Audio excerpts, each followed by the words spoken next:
प्यार और धोखा, लड़के और लड़कियों के लिए सीख देने वाली कहानी। वक्त मिले तो इस कहानी को पूरा ज़रूर सुनिएगा। 18 साल की उम्र में नूरी को आरिफ नाम के लड़के से प्यार हो जाता है। आरिफ भी नूरी को उतना ही प्यार करता था जितना कि नूरी करती थी। दोनों की घंटों फ़ोन पर बातें होती थी। दोनों एक दूसरे से शादी करना चाहते थे। आरिफ तो किसी तरह अपने घर वालों को उन दोनों की शादी के लिए मना लेता, लेकिन नूरी के घर वाले उन दोनों की मोहब्बत को कभी स्वीकार नहीं करेंगे। यह बात नूरी को अच्छी तरह पता थी। नूरी गमगीन होकर आरिफ से कहती है, मेरे घर वाले कभी हमारे प्यार को नहीं समझेंगे। हम जितना एक दूसरे के करीब आएंगे उतनी ही बाद में तकलीफ़ होगी, इसलिए तुम मुझे भूल जाओ, इसी में हमारी भलाई है।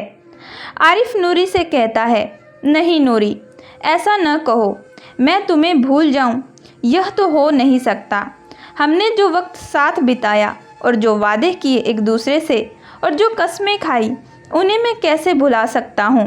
तुम ही बताओ, तुम कैसे भूल सकती हो वो सब कुछ? क्या तुम भूल पाओगी? क्या आसान होगा तुम्हारे लिए? नूरी आरिफ से रोते हुए कहती है, हाँ मुश्किल है थोड़ा, लेकिन नामुमकिन नहीं है।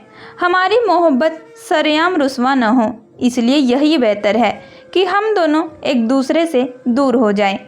आरिफ नूरी को दिलासा देते हुए कहता है, तुम परेशान न हो नूरी, मैं सब कुछ संभाल लूँगा।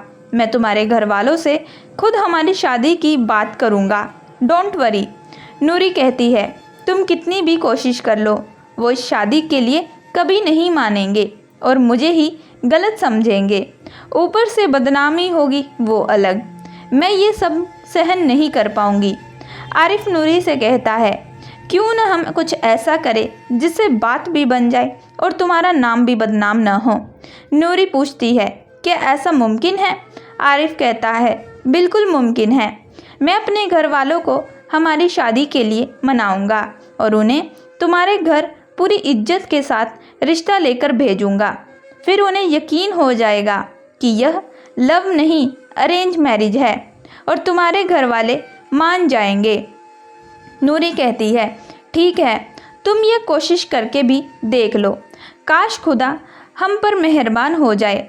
आरिफ जैसे तैसे अपने घर वालों को शादी के लिए मनाता है। उसके घर वाले अपने बेटी की खुशी के लिए मान तो जाते हैं, लेकिन उनके दिल में लड़की को लेकर अब भी कड़वाहट रहती है। और वही कड़वाहट लिए 3 दिन के बाद आरिफ की मम्मी रिश्ता लेकर नूरी के घर पहुंचती है। आरिफ की मम्मी नूरी की मम्मी से कहती है, हमें आपकी नूरी पसंद है, हम उसके लिए अपने आरिफ का रिश्ता लेकर आए हैं, क्या आपको मंजूर है? नूरी की मम्मी कहती है, नहीं, मैं अभी अपनी बेटी की शादी नहीं कर सकती, क्योंकि अभी वह छोटी है और पढ़ाई कर रही है। इस पर आरिफ की अम्मी को काफ़ी गुस्सा आ जाता है और वह अपने दिल की कड़वाहट को रोक नहीं पाती और नूरी की अम्मी से कहती है, अगर छोटी थी फिर भी इतने बड़े बड़े कांड कर बैठी। नूरी की अम्मी हैरानी से पूछती है, क्या किया है मेरी बेटी ने? आरिफ की मम्मी कहती है, उसने मेरे बेटे को फंसाया है और उसी के कहने पर आज यहाँ मैं आपकी नूरी का रिश्ता मांगने आई हूँ।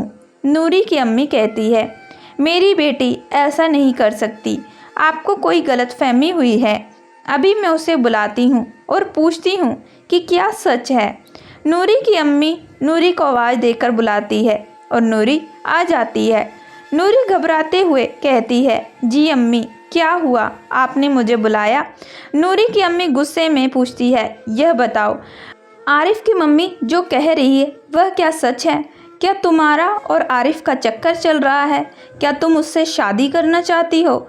नूरी उस टाइम पे बहुत घबरा जाती है और डर की वजह से सच बोल नहीं पाती। नूरी डरते हुए कहती है, नहीं अम्मी, ऐसा कुछ भी नहीं है, मेरा और उसका कोई चक्कर नहीं है। नूरी की अम्मी आरिफ की अम्मी से कहती है, देखा, मेरी बेटी बेकसूर है, उसकी तरफ से आरिफ के लिए कोई प्यार या लगाव नहीं है। अब आप जा सकती हैं। मैं अपनी बेटी का रिश्ता आपके यहाँ बिल्कुल नहीं करूँगी। इतना कहकर नूरी की अम्मी आरिफ की अम्मी को वापस तो भेज देती हैं, लेकिन नूरी दिल ही दिल में आरिफ को खो देने के ख्याल से डर जाती है, मानो जैसे उसके पैरों के नीचे से ज़मीन खिसक गई हो। वह अपनी अम्मी के सामने तो नहीं, लेकिन अपने रूम में जाकर बहुत देर तक रोती रहती है। बाहर बादल भी ज़ोर ज़ोर से गरजने लगते हैं और तेज़ी से बारिश होने लगती है। ऐसा लगता है जैसे वो भी नूरी के दर्द को महसूस करके अपने आंसुओं को रोक नहीं पा रहे हैं। नूरी के घर में जो कुछ भी हुआ वो सब आरिफ की अम्मी घर वापस आकर आरिफ को बताती है और अपने गुस्से का इजहार करती है। आरिफ गुस्से में कहता है, अम्मी, आपको उनसे यह कहने की क्या ज़रूरत थी कि मेरा और नूरी का चक्कर चल रहा है। मैंने आपको मना किया था उनसे यह सब कहने को, आपने सब बिगाड़ कर रख दिया। अम्मी, क्या आपको थोड़ी सी भी अपने बेटे की खुशियों की परवाह नहीं है? इस पर आरिफ की मम्मी कहती हैं, मुझे उनकी बातों से गुस्सा आ गया था और इसलिए मैंने नूरी की अम्मी को सब बता दिया। मैं तेरे कहने पर वह रिश्ता मांगने गई थी, तेरी फिक्र तेरी परवाह थी मुझे, इसलिए गई, लेकिन अब कभी नहीं जाऊंगी। अब तू जिए या मरे, लेकिन मैं वहाँ दोबारा अपनी बेइज्जती करवाने नहीं जाने वाली। इतना कहकर आरिफ की अम्मी गुस्से में वहाँ से चली जाती हैं। आरिफ अफसोस करते हुए मन ही मन सोचने लगता है कि अब क्या होगा, कैसे मैं नूरी से शादी कर पाऊँगा। इतना सोचते हुए आरिफ कमरे से बाहर आ जाता है और सबसे अलग होकर नूरी को कॉल करता है। नूरी कॉल उठाती है। हेलो आरिफ, तुम कैसे हो? आज सब कुछ गड़बड़ हो गया। हमारा रिश्ता हमेशा हमेशा के लिए ख़त्म हो गया। अब हम कभी भी एक दूसरे से शादी नहीं कर पाएंगे। लगता है कि हमारी किस्मत में एक दूसरे से मिलना लिखा ही नहीं है। इतना कहकर नूरी फ़ोन पर ज़ोर ज़ोर से रोने लगती है। आरिफ नूरी को समझाते हुए कहता है, नहीं नूरी, हमारा रिश्ता इतना कमज़ोर नहीं है जो इतनी आसानी से टूट जाए। तुम पहले रोना बंद करो और ध्यान से मेरी बात सुनो। अब मैं तुम्हारे घर खुद तुम्हारा रिश्ता मांगने आऊँगा और मोहब्बत का सारा इल्ज़ाम अपने ऊपर ले लूँगा। मैं तुम्हारे दामन पर कोई भी दाग नहीं लगने दूँगा। यह मेरा वादा है तुमसे, समझी? नूरी पहले थोड़ा हिचकिचाती है और डरती है, लेकिन फिर आरिफ के बहुत समझाने के बाद वह हाँ कर देती है। फिर आरिफ दूसरे ही दिन नूरी के घर उसके माँ बाप से शादी की बात करने जाता है। आरिफ नूरी की माँ बाप से कहता है, मैं आप दोनों से कुछ कहना चाहता हूँ। उम्मीद करता हूँ कि आप दोनों मेरी बात को समझेंगे और गुस्सा बिल्कुल भी नहीं करेंगे। नूरी के पिता कहते हैं, क्या कहना चाहते हो? तुम खुलकर बोलो। आरिफ कहता है, मैं आपकी बेटी नूरी से बहुत मोहब्बत करता हूँ और उससे शादी करना चाहता हूँ, लेकिन इसमें नूरी की कोई गलती नहीं है। यह एक तरफा मोहब्बत है जो मैं नूरी से करता हूँ। मैं पूरी इज्जत और प्यार के साथ आपसे नूरी का रिश्ता मांगने आया हूँ और मैं वादा करता हूँ कि मैं नूरी को किसी भी तरह की कोई भी कमी नहीं होने दूँगा। मैं उसे बहुत खुश रखूँगा। आरिफ ने काफ़ी देर तक नूरी के माँ बाप को समझाया और अपनी मोहब्बत का यकीन दिलाया। फिर आखिरकार वो मान गए और आरिफ से कहा कि ठीक है, हमें तुम्हारी मोहब्बत पर भरोसा होने लगा है, लेकिन पहले हम एक बार अपनी बेटी से भी पूछेंगे कि क्या वह इस रिश्ते के लिए राज़ी है या नहीं। अगर वह राज़ी होती है तभी हम भी हाँ कह सकते हैं, क्योंकि यह उसकी पूरी ज़िंदगी का सवाल है। आरिफ भी उनकी हाँ में हाँ मिलाता है।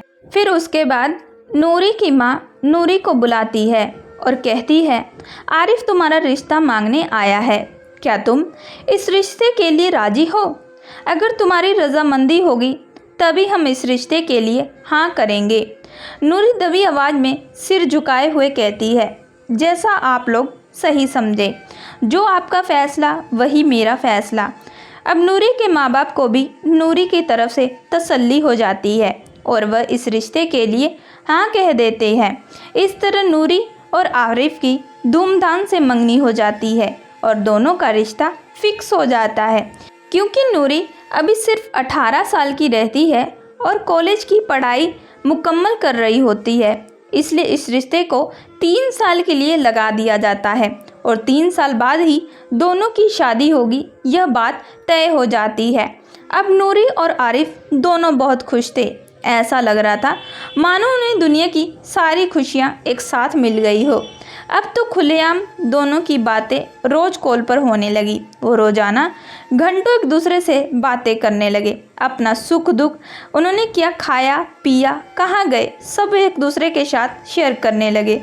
उनकी मोहब्बत इस तरह बढ़ गई कि अब वो एक दूसरे के बिना एक पल भी नहीं गुजार सकते थे। इस तरह उनका रिश्ता फिक्स हुए 2 साल बीत जाते हैं। 2 साल बाद एक दिन बातों ही बातों में आरिफ नूरी से कहता है, नूरी तुम मुझे छोड़कर तो नहीं जाओगी ना कभी? नूरी कहती है, आज ये कैसी बातें कर रहे तुम? मैं अपनी जान दे दूंगी लेकिन तुम्हें छोड़ने के बारे में सोच भी नहीं सकती। इस तरह की दोनों की मोहब्बत दिन ब दिन बढ़ती गई और इस तरह दोनों की बातचीत भी बढ़ती गई। लेकिन कहते हैं ना, कभी कभी हद से ज़्यादा मोहब्बत भी इंसान को ले डूबती है। आरिफ और नूरी का एक दूसरे के ज़्यादा हद से ज़्यादा वक्त देना अब उन्हें एक दूसरे को बोर लगने लगा था और अब उनमें छोटी मोटी नोकझोंक भी होने लगी थी। अगर नूरी फ़ोन कॉल रिसीव करने में थोड़ा भी वक्त लगाती तो आरिफ को शक होने लगता कि नूरी का किसी और से अफेयर है और वह किसी दूसरे से बात करती है। इसी तरह नूरी भी आरिफ पर शक करती कि शायद वह किसी और लड़की से कॉल पर बात करता है। इतना सोचना ही था कि एक दिन नूरी आरिफ के टॉर्चर से थक कर अपने गम को कम करने के लिए फेसबुक पर टाइम बिताने जाती है और वहाँ पर उसकी मुलाकात हामिद नाम के लड़के से होती है और दोनों की बातचीत काफ़ी बढ़ती जाती है। उनकी बातें घंटों घंटों होती है और अब तो उन दोनों ने एक दूसरे से फ़ोन पर भी बात करना शुरू कर दिया था। दोस्तों, इस कहानी में कौन किसको धोखा देगा, इसके बारे में आपको नेक्स्ट भाग में पता चलेगा।